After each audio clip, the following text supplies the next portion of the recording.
Awesome. I love this part of the meeting. This is so fun to get everyone involved. So I'm super excited. Let's do some ground rules first. You're going to be paying attention to Regina, and you're going to wait for her to give you that green card, because that means you've been standing up here for 1 minute. So if you have not seen that card, keep talking. Please, please, please, please. It makes it so much more fun when people become nervous wrecks up here. So please treat us. All right, so tonight's meeting, the theme is hierarchy. And I loosely followed that theme in my questions, but not really. So, without further ado, the first question. Who is the greatest coach or boss ever? Now, this can be someone in your life. John.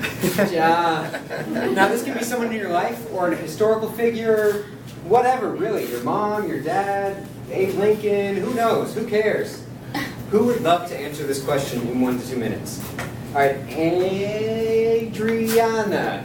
Yes. Come on up. I'm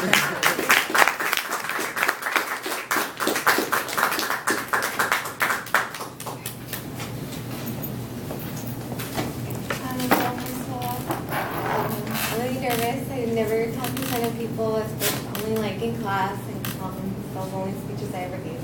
Okay, so the greatest coach for me would be my mom. She's my biggest motivator, supporter, and she's always there. As a teen mom, we're kind of close in age. So as I'm growing, she's growing with me.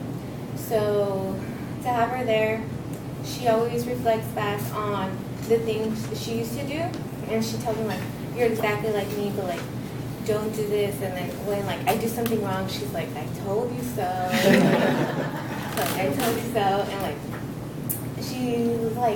she's more understanding because like she's also female, so she gives me more because my dad's usually never around, and it's 4 girls in the house, so it's kind of complicated for my dad. So and so having to raise 4 girls like that could be pretty tough, and yeah, she's my coach basically. Awesome. Thanks. I love my mom as well, so we share that in common. All right. Now I've heard a great amount of diction or speaking. I don't think that's the correct use of that word, and I've read a lot of leadership books that define a huge difference between a boss and a leader, a manager and a leader, whatever and a leader.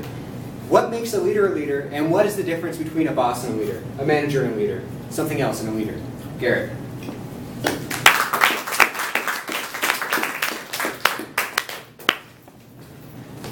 In January of 2012, I played a video game called L.A. Noire. Has anyone ever heard of it? Yeah. In it, they detail the main character's past by talking about his experiences in World War II. His name is Cole Phelps, and he has a friend that he meets at the beginning named Jack Kelso. While they're in officer training camp, Cole gets on Jack Kelso's nerves, and Jack eventually drops out and decides to enter as an enlisted officer. Jack eventually becomes a sergeant, while Cole Phelps, through a bunch of dumb luck, I would like to say, becomes a highly respected officer, a first lieutenant, if you will. And through the cutscenes of the game you see in the flashbacks, you see a huge stark difference between Cole's leadership and Jack's leadership. In Cole's leadership, I like to call top-down. He earned the rank, and then he uses that to tell other people what to do. Jack Kelso, in contrast, uses bottom-up leadership. He is able to get people to listen to him. He listens to them, and then they will listen to him. He's able to convince people that they want to do what he wants them to do, rather than just commanding them and threatening them with a punishment, such as cleaning the cabins. And that is actually a very interesting, seeing that play out throughout the game. You eventually play as both Jack Kelso and Cole Phelps. I realized that was a very interesting lesson about leadership. You could either fight your way to the top of the ranks and then force people to respect you, or you can mingle with your comrades and eventually convince them to want to work for you. Ms. Toastman?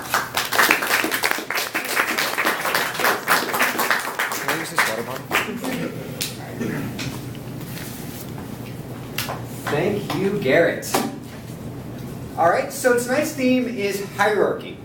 And in case you don't know how to spell it, it starts with the letter H, as does H2O. Am I right? Am I right? Okay. Next question. Now, imagine you are a salesman chosen by whatever company manufactures this water, not the water bottle itself, just the water inside of it. So you are Alhambra's #1 salesman, okay? And this alien race has come down to Earth, but they are allergic to water. Now, you, as Alhambra's #1 top star salesman, needs to get them to buy water. How do you do this? Any volunteers? Diana? Oh, we've got multiple volunteers. Okay, how about Diana first, and then we'll take from over there if anyone else wants to answer it. Okay. Diana. And I'd like to suggest that we let more than one person answer every question. Sounds good. Okay. So I don't have many questions. So. I saw some hands go up for the prior questions. Okay, so we might come back to those. I think that if these aliens are allergic to water, I want to be the first one to get my hands on that water. So I'm going to be selling this water to anyone who wants to use it against other aliens because they're allergic to it. So that gives me lots of power. And maybe in that hierarchy, I will be, no, I didn't use the right word. I used the theme. In the hierarchy, I'd probably be up there because I'd have something that they're allergic to and I could use it against them. So, as a sales representative, I'm going to tell all the aliens that this is a lot more valuable than they think they are, that it is. And this water is actually what they need. They need it to protect themselves from other aliens. This is what they need to keep themselves safe in case somebody wants to attack them. Because look, just chuck it over here, and no one will come near you. This is the antidote, okay? Thank you.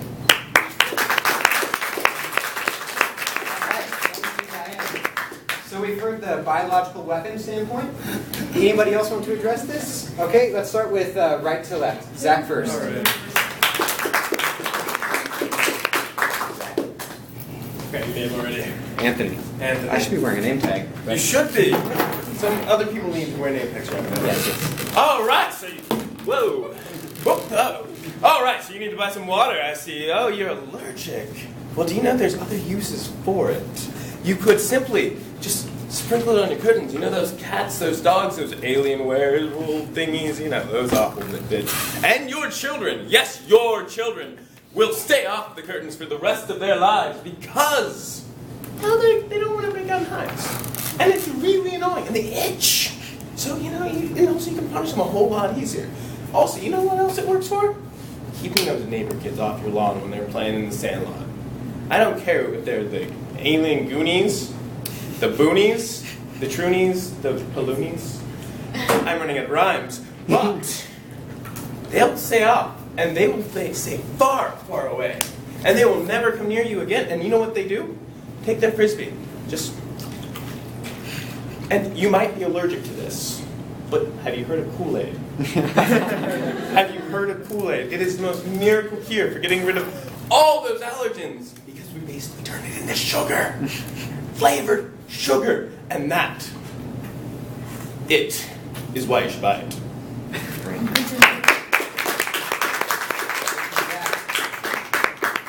I love the theatrical tone with which you presented that. And I'm not sure about the scientific validity It's all of made the up. Kool-Aid statement, but whatever. It's all good. Chelsea, did you want to address this question? All right, come on up.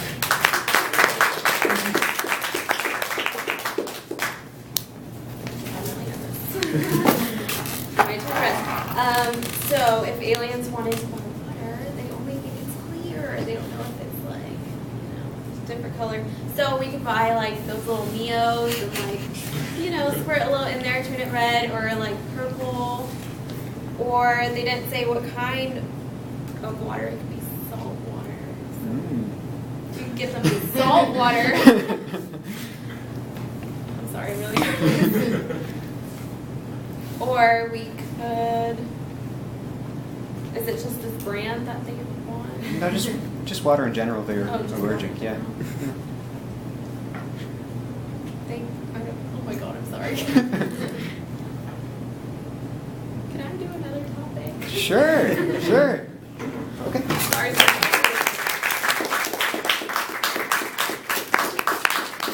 All right, so we've heard biological weapons. We've heard keeping those damn Paloonie kids off your lawn. We've heard salt water. Courtney, what do you have to offer us?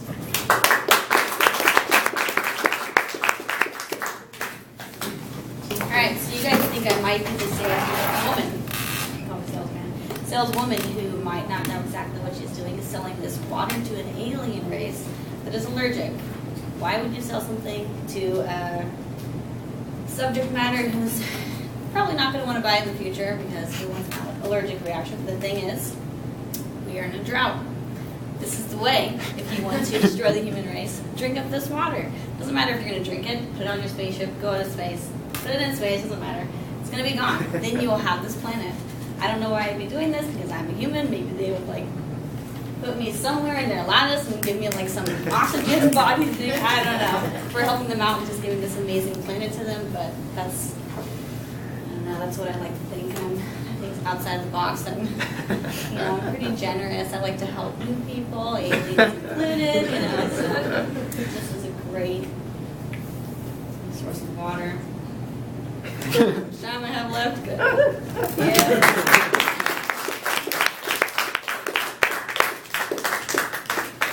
Let's move on to the next one, then we can come back if we have time. Thank you.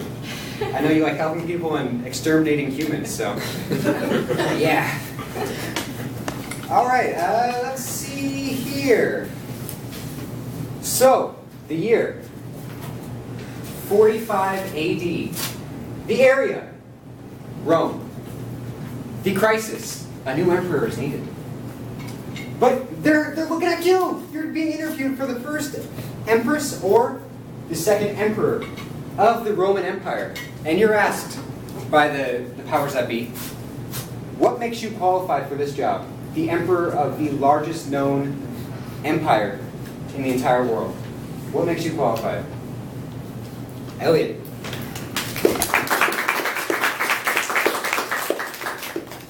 Thank you. Well, I like open-ended questions, and there were not a lot of rules posed in this one. So I myself, Elliot, would be back then, and they would say, they need a new emperor. I would go up and say, listen guys, I know everything that's going to happen for the next, I don't want to do the math, but a long time until I'm born. So I can tell you what's going to happen. First off, did you guys know you're going to fall? Yeah, the Roman Empire is the biggest empire you guys know. No, it's going to fall. They would have no idea. They'd be like, crap, we need this guy. He can't. We have to. I'd be like, those pesky German barbarians are going to come down. You have to be ready for them, build more walls, whatever you have to do. I don't know a lot of history, but I think I would know enough to, prepare. And I feel like this is not in the question, but I would be bettering the human race because the Dark Ages that followed the Roman Empire were a really bad thing for humanity. We fell back a lot. The Romans had plumbing and bathrooms, and I don't know how to build that from scratch. So we had a lot of architectural things that we couldn't do for thousands of years afterwards. So by then saving the Roman Empire, stopping that, I would maybe bump humanity's technological advances a couple thousand years, and I'd be the ruler of all humanity, perhaps. Thank you.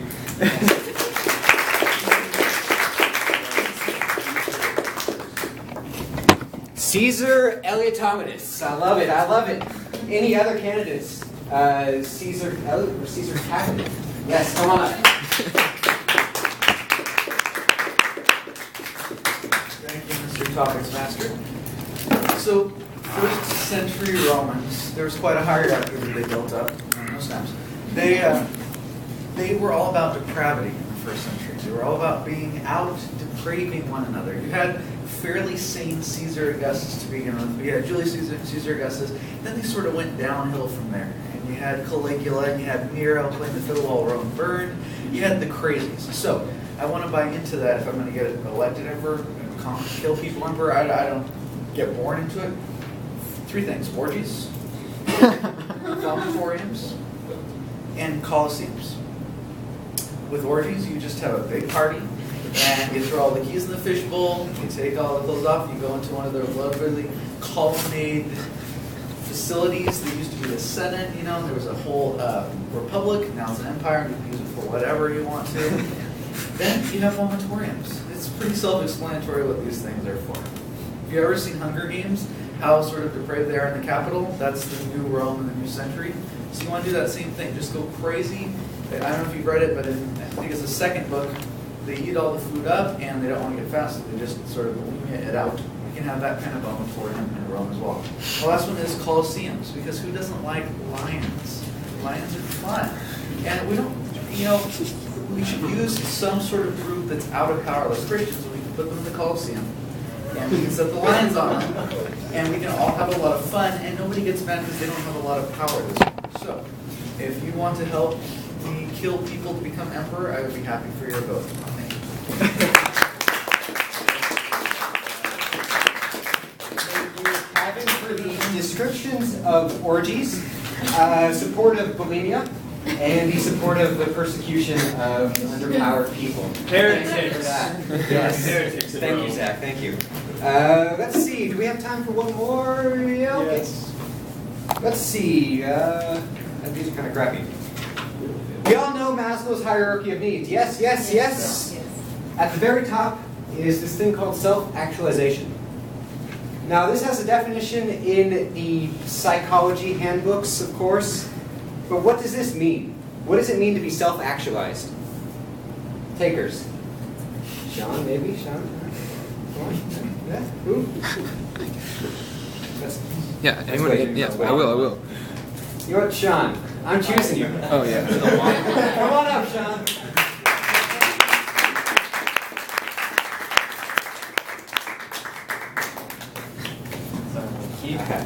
Thanks, sir.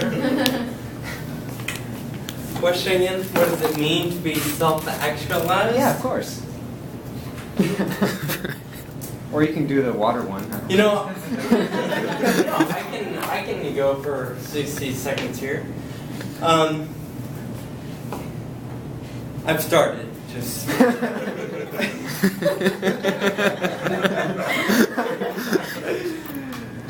It's good to make eye contact. So I'm going to go ahead and do that and establish my presence and perhaps establish my authority as the person in front of you right now. Because ultimately, part of my belief system is that I actually realize the power in myself to be who I want to be, become who I want to become, and realize the potential I have to perhaps not only be a speaker in front of you right now, but perhaps ultimately to be the next emperor. We go back a few thousand years because it's been a long time. But perhaps, being election day and all, you could just make me your next president because I realize I have the ability to lead from a place of influence and not a place of... I'm just trying to tie everything in together. I've really hit a wall, and I saw the green card, so I'm going to go ahead and be done. Thank you. Thank you, Sean. That is why we all love you. That's a self-actualized human being right there. Jose, okay? Last one. Come on up. Water one.